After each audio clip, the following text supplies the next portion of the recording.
Welcome to Crisis in Perception, where we examine the systems shaping our world. It is incredibly good to be here today. We have a lot of structural ground to cover, and I think it's going to fundamentally shift how we look at the headlines we see every single morning. I genuinely believe it will. Hmm. And I want to set the stage for you, the listener, right away.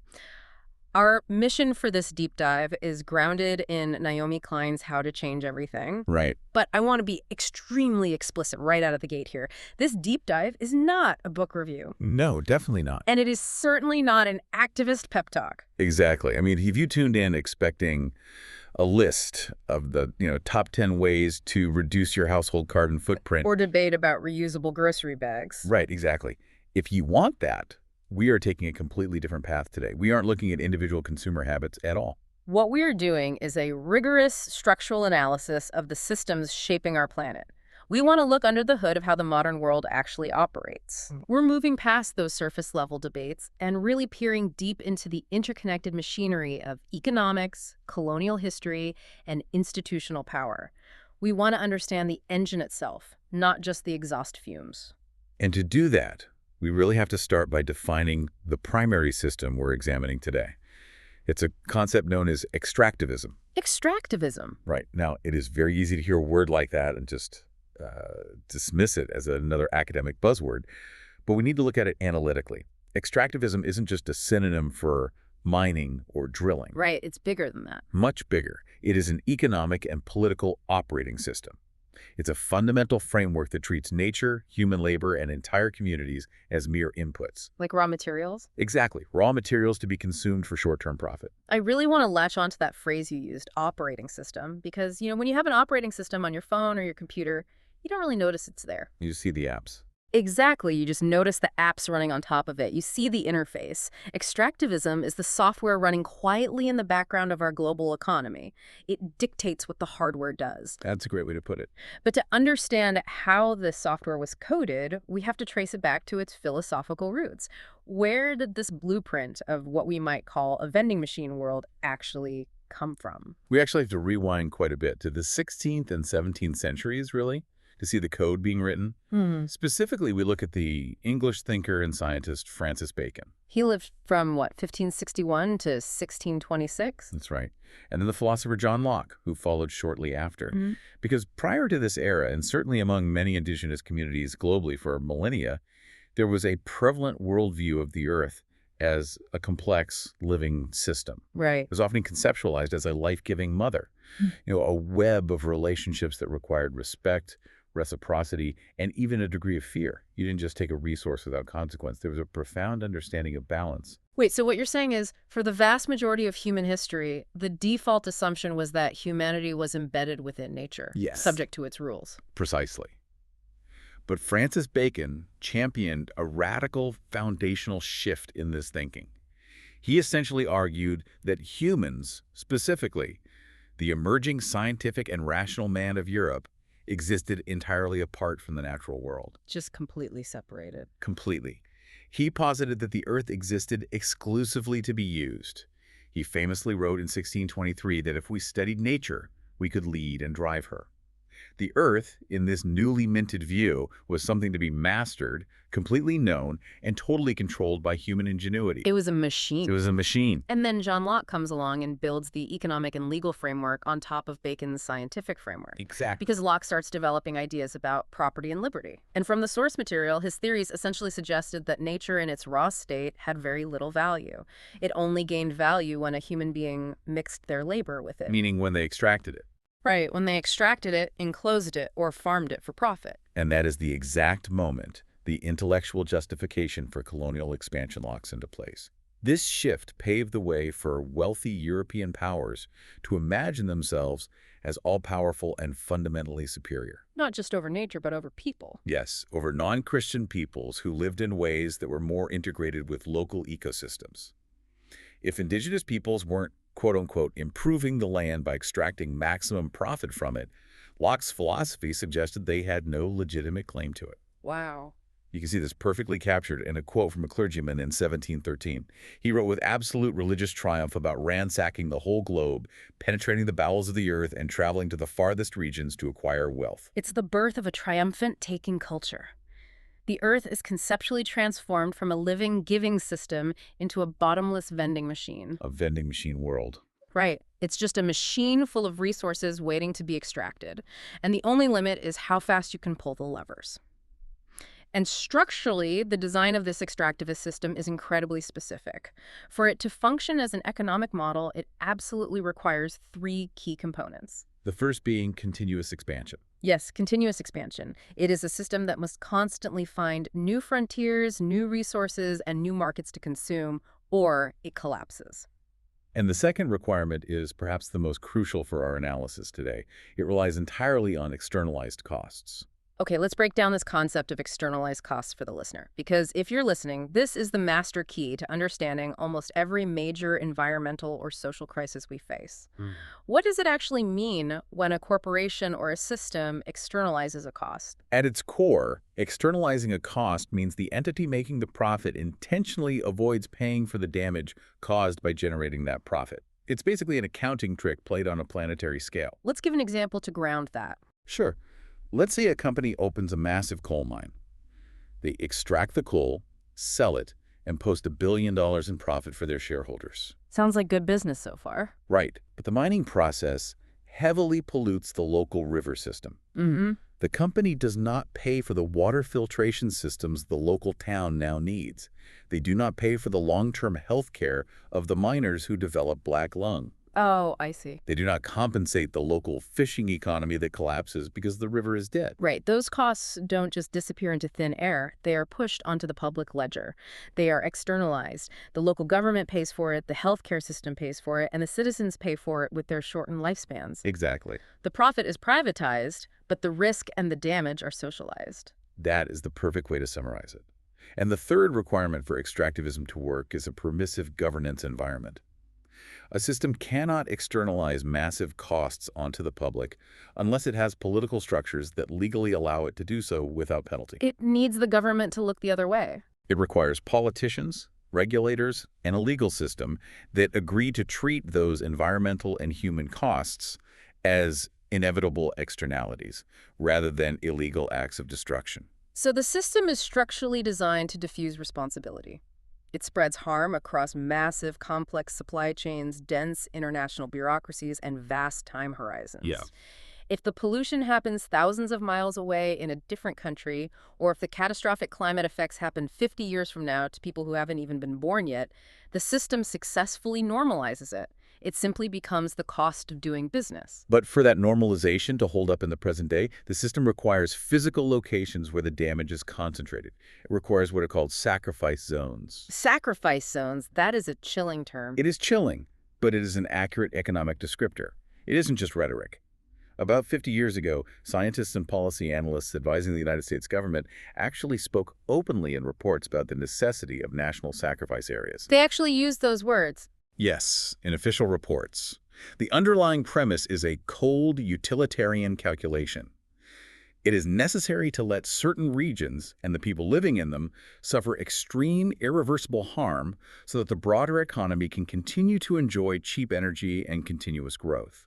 And we can look at a very clear historical example of this in the United States, Appalachia. Right. We are talking about a massive mountainous region spanning from northern Georgia and Alabama all the way up to southern New York. For over a century, this area has been deeply sacrificed for coal extraction.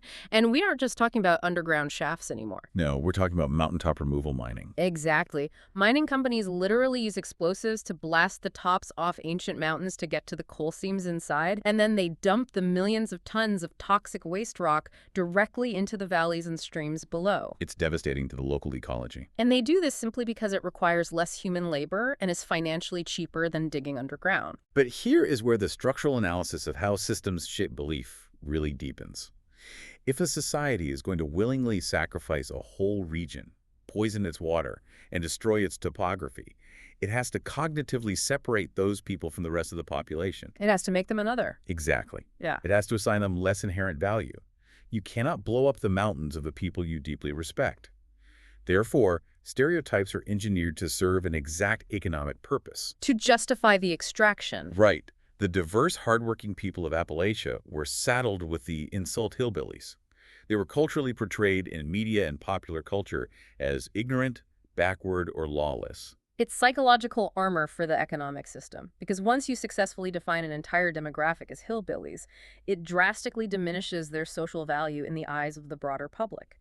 Suddenly, no one in the centers of power in Washington or Wall Street cares about protecting their hills. The stereotype is the exact psychological mechanism that makes the economic sacrifice publicly permissible.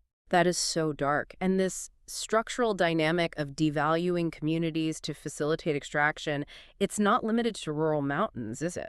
Not at all.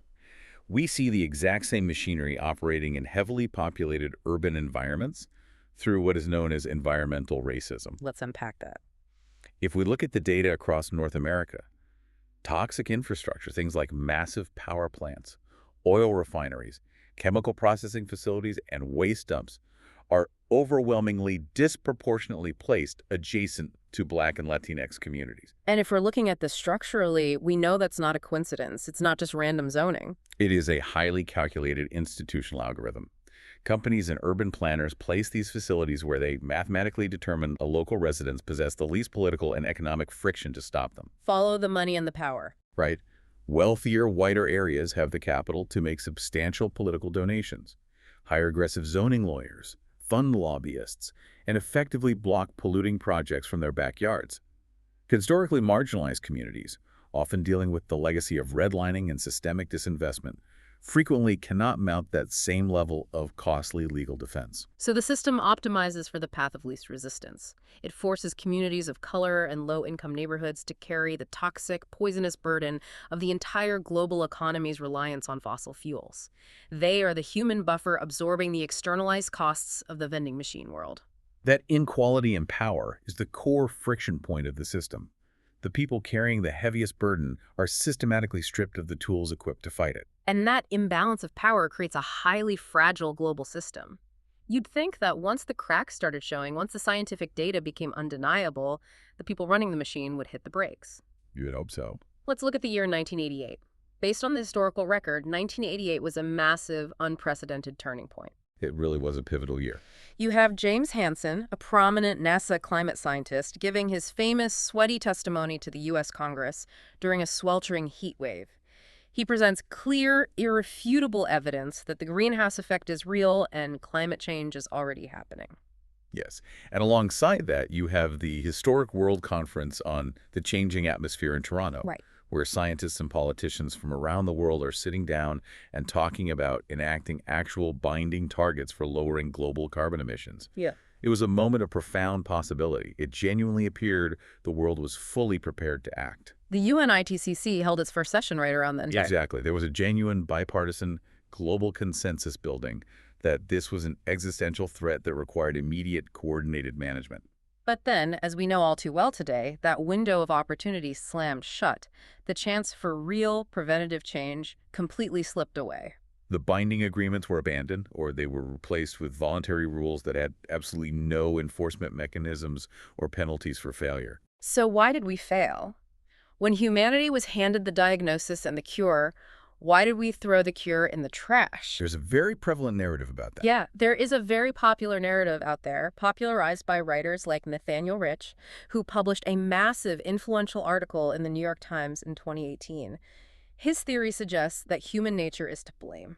Right, the human nature argument. The argument is basically that human beings are evolutionarily incapable of sacrificing our present convenience to prevent a penalty that will be imposed on future generations.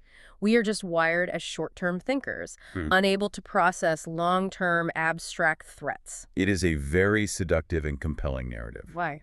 Because it absolves institutions of blame. If it's just human nature, then no one is specifically at fault. It's just a biological tragedy. But a structural analysis systematically dismantles that argument. The human nature narrative is fundamentally flawed because it entirely ignores the structural reality of what was happening in the global economy at that exact historical moment. The failure to act in the late 1980s and 1990s wasn't a flaw in human psychology. It was a devastating case of historical clashing. Two massive operating systems colliding head-on. Exactly. Just as the emerging science of climate change was demanding heavy government regulations, a massive reduction in global consumption, and unprecedented international cooperation, A rival system shows up. a rival economic operating system was taking total, aggressive control of the global economy. This system is known as neoliberalism, heavily influenced by the Chicago School of Economics. Right, and if we break down the incentive architecture of neoliberalism, we can see exactly why it was perfectly designed to destroy the climate consensus. It rests on three main pillars. First, deregulation. The absolute belief that government rules limiting what privately owned industries can do are inherently bad and must be dismantled to maximize profit. Second, privatization. Taking public services and making them for-profit. Exactly. The drive to take services once paid for and operated by the public sector, things like water systems, schools, energy grids, or infrastructure, and turn them over to for-profit corporations. And third, a relentless goal of low taxes, particularly for corporations and the wealthy. Which effectively starves the government of the revenue needed to fund public goods or manage crises. So if we look at this objectively, we have a profound structural paradox. On one hand, you have the world's climate scientists urgently saying we must heavily regulate industrial polluters, we must invest trillions of public dollars into mass transit and renewable grids, and we must fundamentally change our endless consumption habits. And on the other hand, you have a newly dominant, incredibly powerful economic system demanding we actively remove environmental regulations, completely defund public infrastructure projects, and accelerate endless, frictionless consumption to drive GDP growth. It's an irreconcilable conflict. You cannot have a deregulated, endless growth vending machine and a stable climate at the same time. You really can't. And in this neoliberal system, major corporations and political institutions are not incentivized to listen to the scientists. They are structurally rewarded for delay, for denial, and for displacing risk onto the public. Which brings us to one of the most staggering examples of institutional self-protection in modern history, the fossil fuel cover-up. We've all seen the hashtag #ExxonNew online. Yes, but looking at the actual historical receipts is mind-blowing. We aren't talking about vague suspicions or executives turning a blind eye. We are talking about highly precise internal scientific knowledge. The evidence is chillingly specific. During a 2019 congressional hearing, a climate scientist who actually worked directly for Exxon in the early 1980s was questioned about a specific internal company memo drafted in 1982. This internal document utilized early climate models to accurately predict that global temperatures would increase by 1 degree Celsius by the year 2019 due to the burning of fossil fuels. Which, tragically, is exactly what the planetary data confirmed. Their internal science division was operating with incredible precision. And it wasn't just Exxon operating in a silo. The entire industry was aware. The head of the Shell Corporation actually admitted to a reporter in a 2020 interview, and I'm paraphrasing the sentiment here, but the quote is essentially, "Yeah, we knew. Everybody knew. And somehow we all ignored it." But we know from the analysis that's a historical rewrite. They didn't just passively ignore it. They actively, aggressively engineered a fog of doubt. That is the crucial structural distinction. When faced with the reality that their core product was destabilizing the Holocene, instead of pivoting their massive capital reserves into clean energy, these institutions engaged in a multi-decade campaign of aggressive self-protection. The data on this is wild.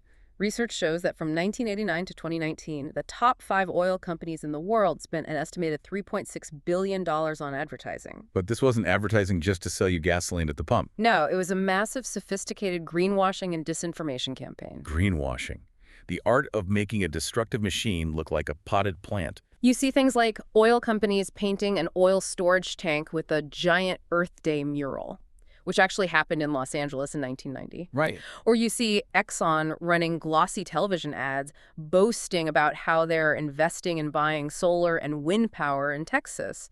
It sounds fantastic to the general public, right? They think, oh, the oil companies are part of the solution now. But if you dig into the mechanics of those operations, they were often using that newly purchased renewable energy specifically to power the heavy equipment needed to drill for more oil. They were using green energy to make fossil fuel extraction slightly cheaper. The structural parallel that analysts draw here is directly to the big tobacco cover-up of the mid to late 20th century. Oh, that makes total sense. Tobacco executives knew definitively from their own internal labs that their product caused cancer and was highly addictive. But they actively funded fake think tanks and suppressed the data to maintain their profit margins until congressional investigations and massive lawsuits finally forced a change. And the energy companies use the same playbook. The global energy companies employed the exact same architectural strategy of denial and reward, often hiring the exact same public relations firms. They spent billions to protect their core profit centers, fully and scientifically aware of the catastrophic externalized costs they were passing on to the global public. So what do those externalized costs actually look like when the bill finally comes due? We've talked about the architecture of the system, the code of the software, but now we have to look at the outputs. We have to examine these institutional outcome generators. Yes. And a profound place to start is with the physical environmental damage itself. To ground this structurally, we can look at the physical reality of the Great Barrier Reef in Australia. It is one of the most complex, vibrant ecosystems on the planet. But in recent years, it has suffered catastrophic mass bleaching events.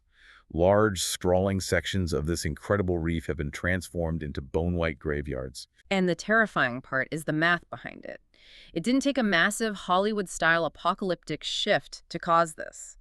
Ocean temperatures in the region went up just 1.8 degrees Fahrenheit, or roughly 1 degree Celsius, past the historical survival limit for these specific corals. Which tracks right back to the memo. That is the exact physical manifestation of the 1 degree rise that Exxon's internal 1982 memo predicted decades ago.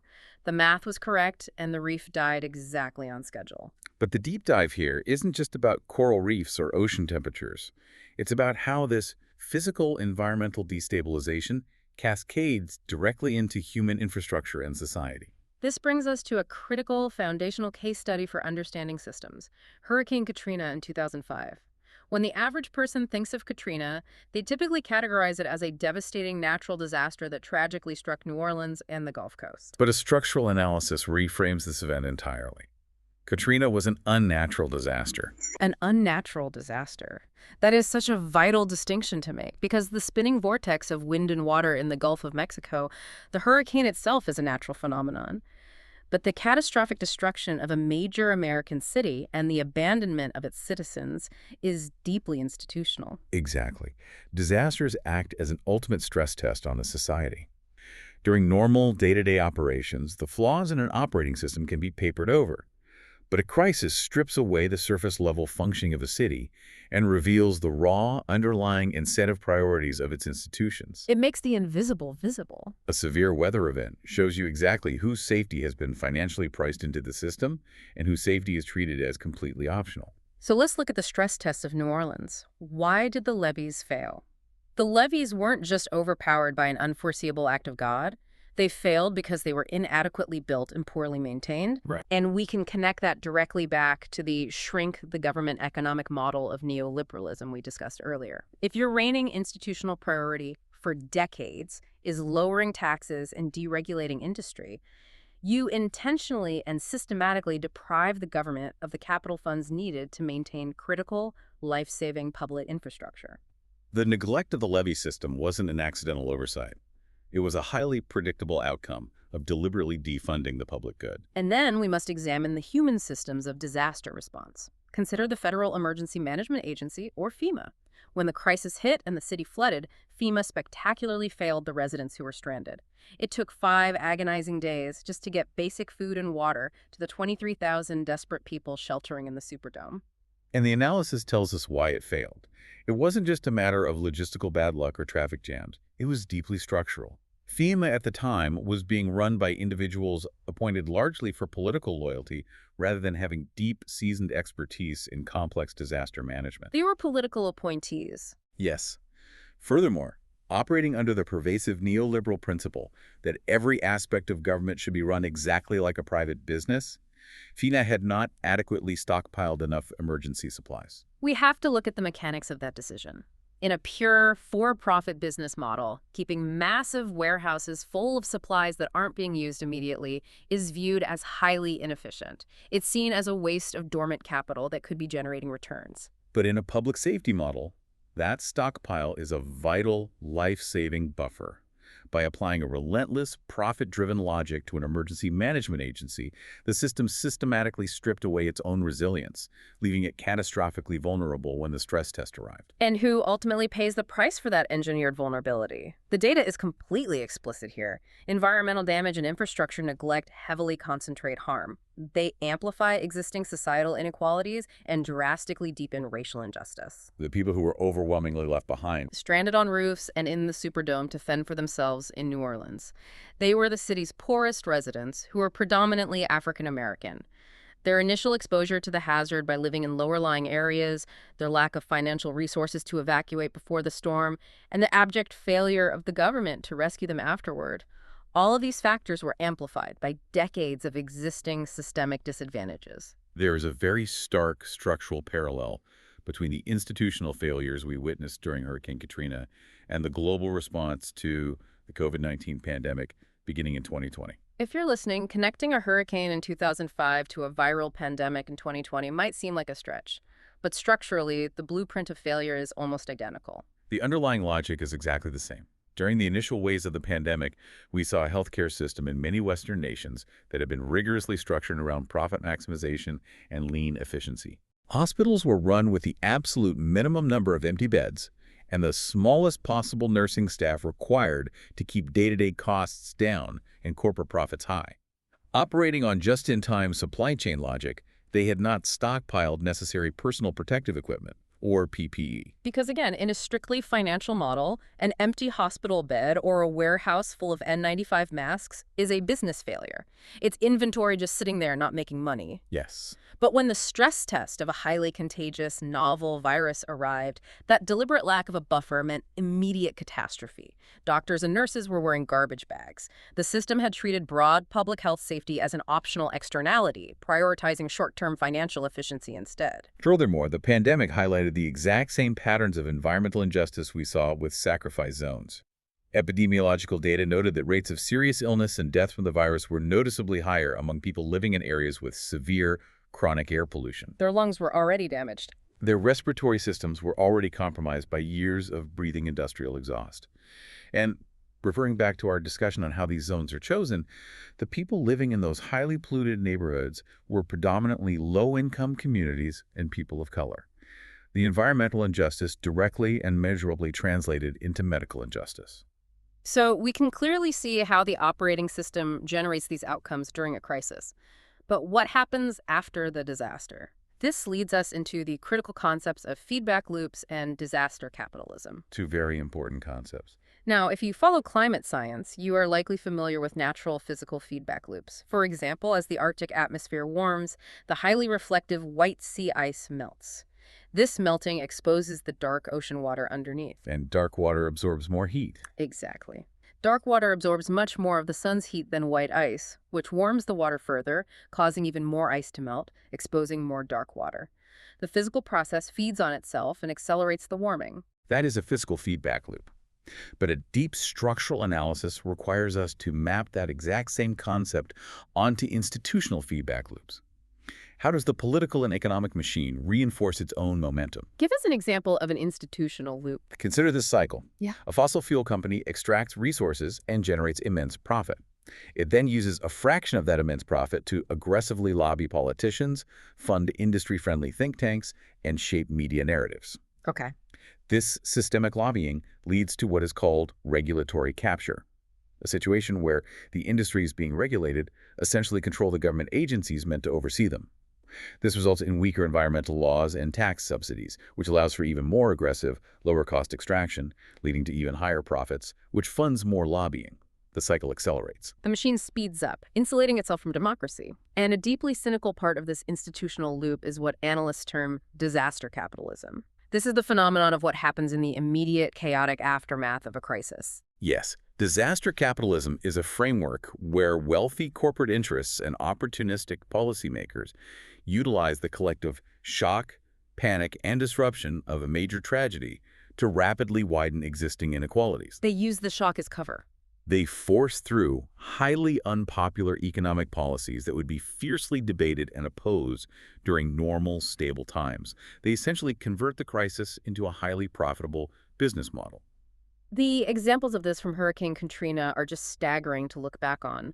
While the city was literally still underwater and residents were scattered across the country in shelters, corporate interests descended on New Orleans to push through a massive, predetermined wish list of privatization policies. There's a very coordinated effort. A leading, highly influential economist actually wrote an op-ed calling the scattering of New Orleans' schoolchildren an opportunity to radically reform the educational system.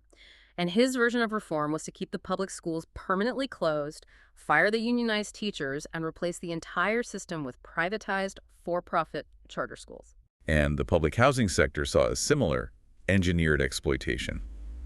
Thousands of public housing units where generations of displaced residents had lived were completely cordoned off and targeted for demolition.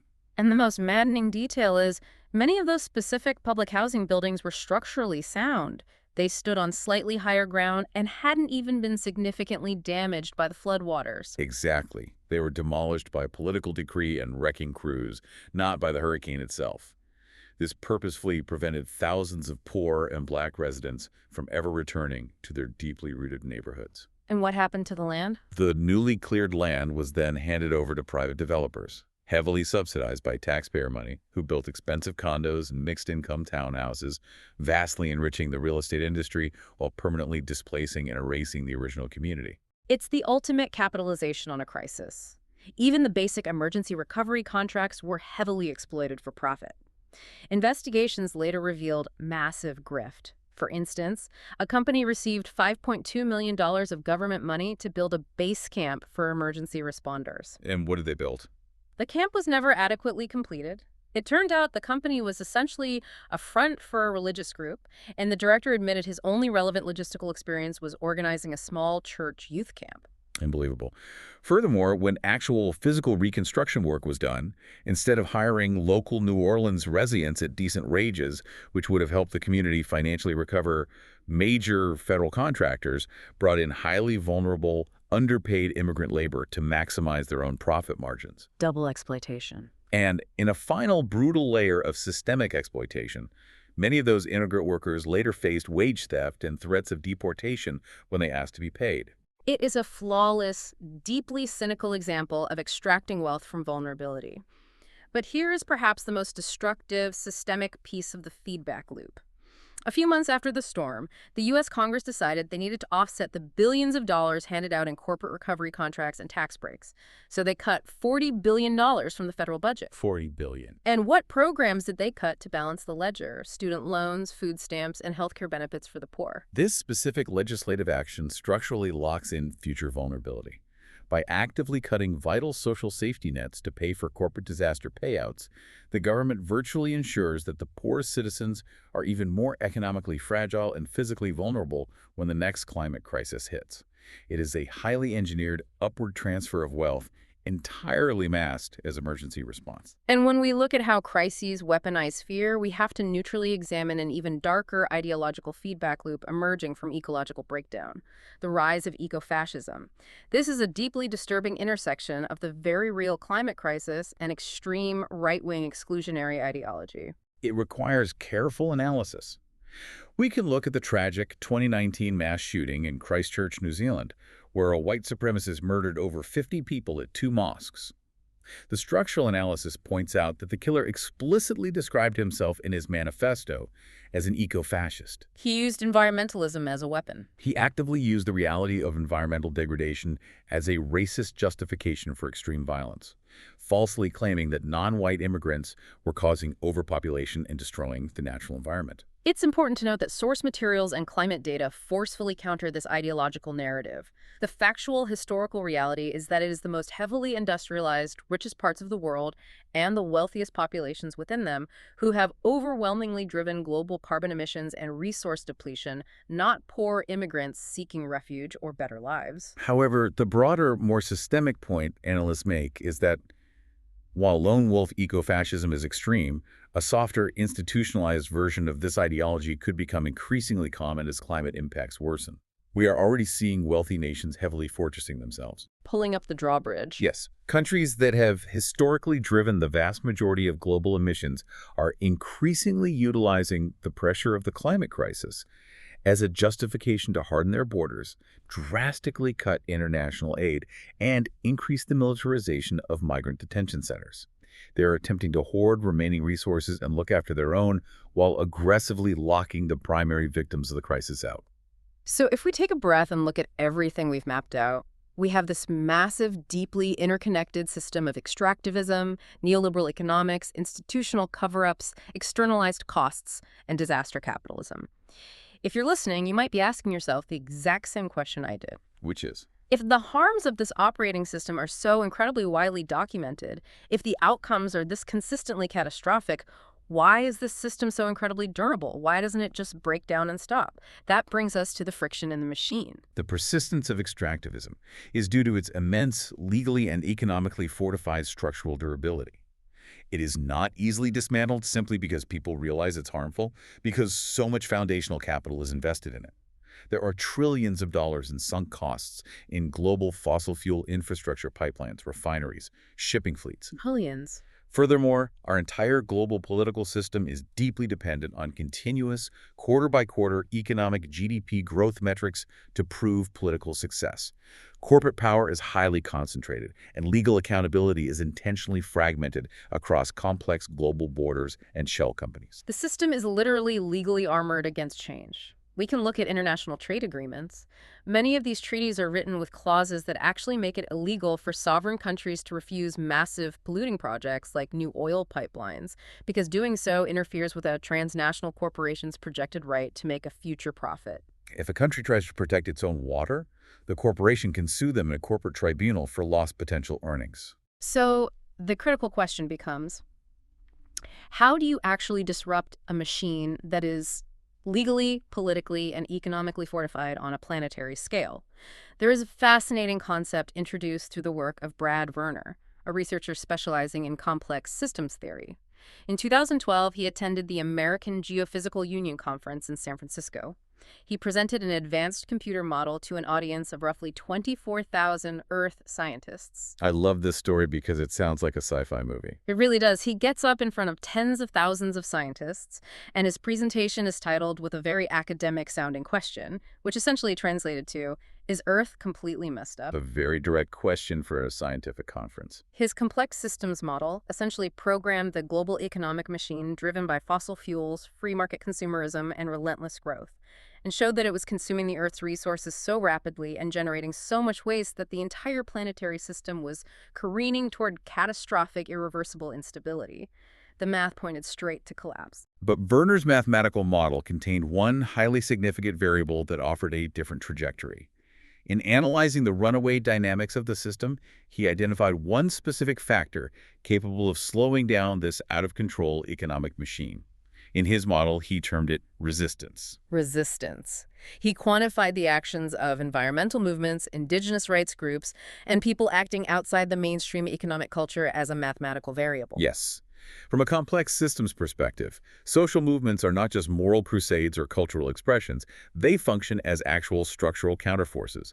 They act as friction or grit in the gears of the economic machine. Grit in the gears. By organizing protests, physically blocking pipeline construction, staging strikes, and demanding financial divestment, these movements fundamentally change what is politically thinkable. They reallocate social legitimacy away from extractive industries, and crucially, they alter the financial risk calculations of major institutions. They introduce an unpredictable cost. If a project is going to face years of protests, lawsuits, and bad PR, it suddenly becomes too expensive, either politically or financially, to maintain the status quo.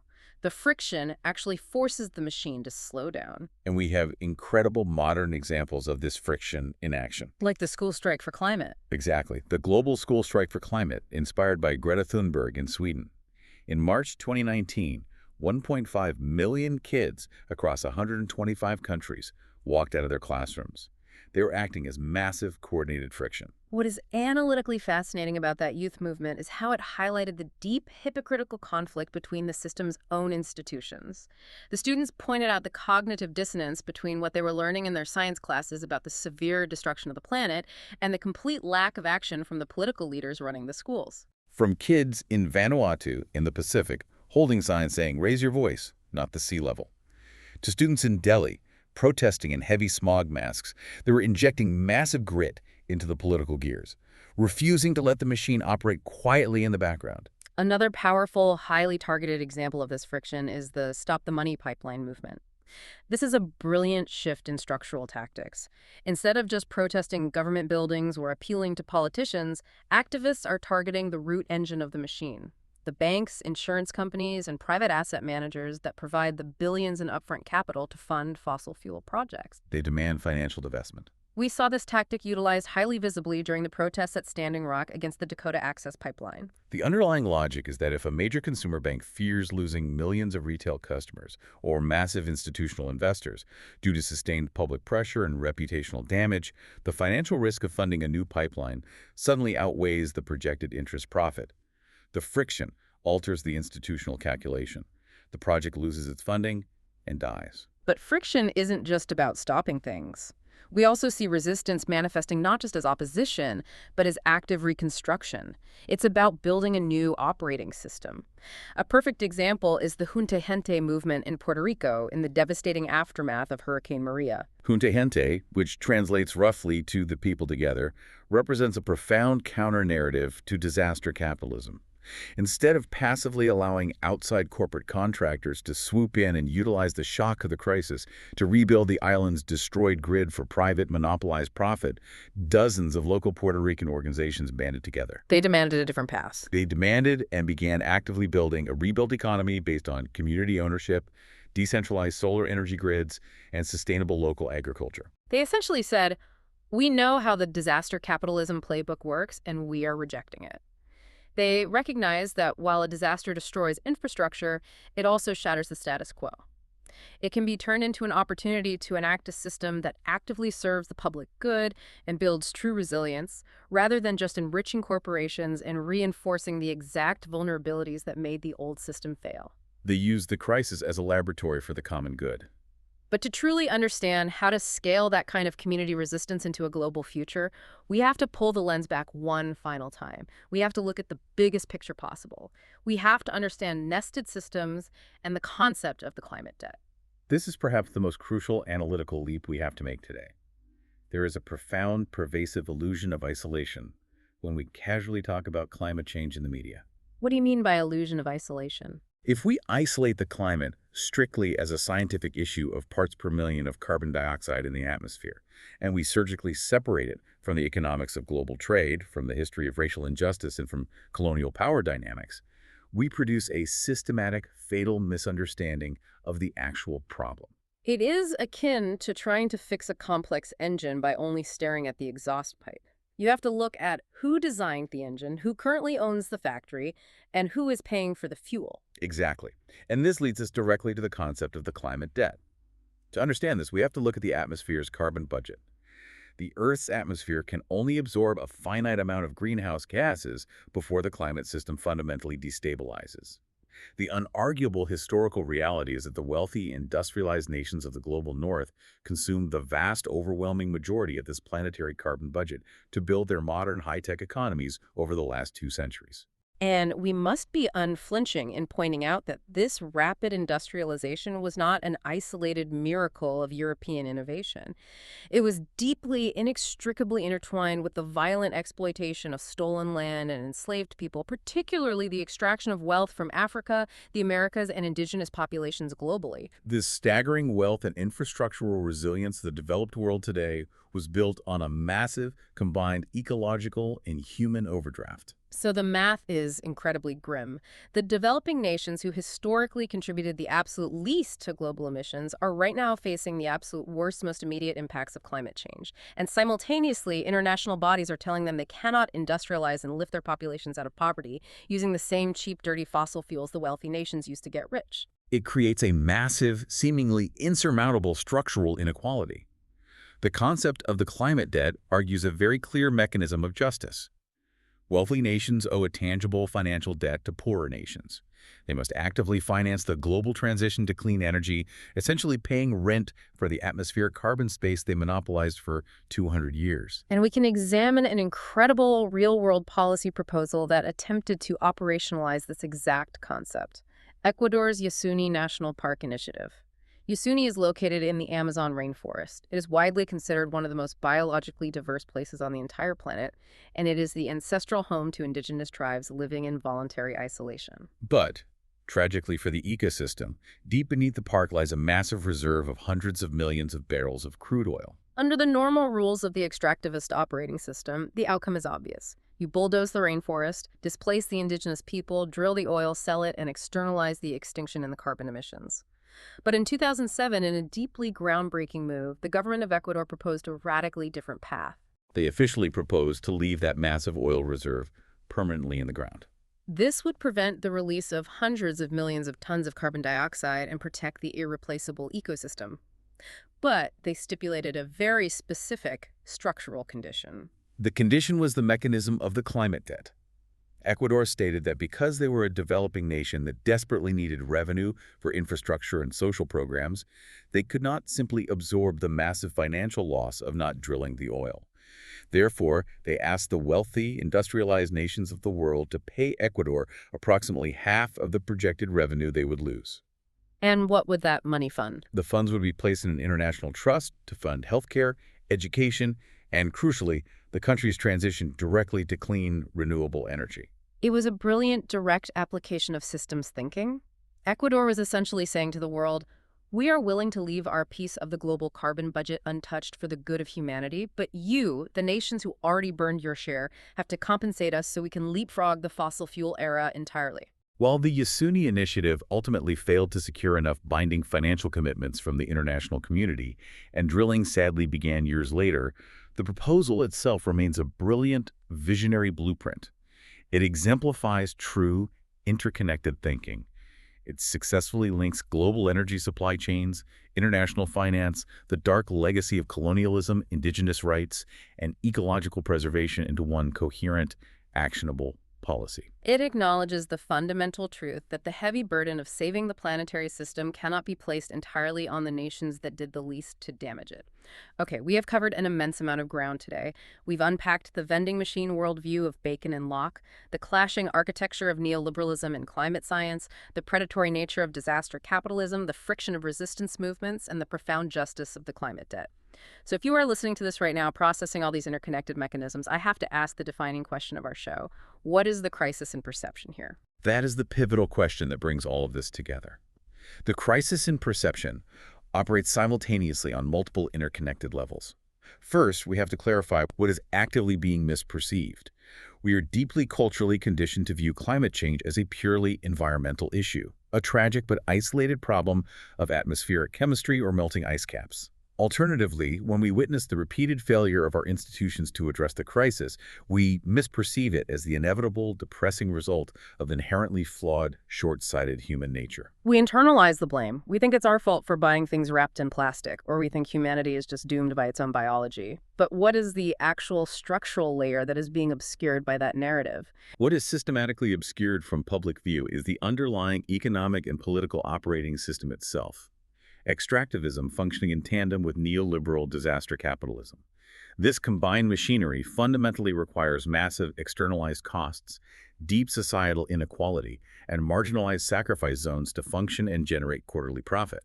The decades of delay in climate action isn't a glitch in the political system, and it isn't a failure of human nature.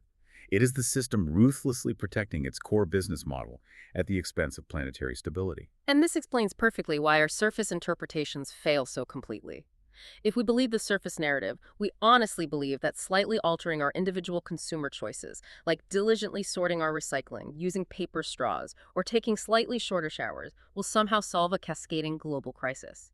This hyper-individualized perspective actively blinds us to the massive, legally armored incentive structures that actively reward major transnational corporations for denying science, heavily lobbying against regulation, and ultimately profiting immensely from the very disasters they help engineer. Finally, we have to look at how a systems-level analysis fundamentally changes our visibility.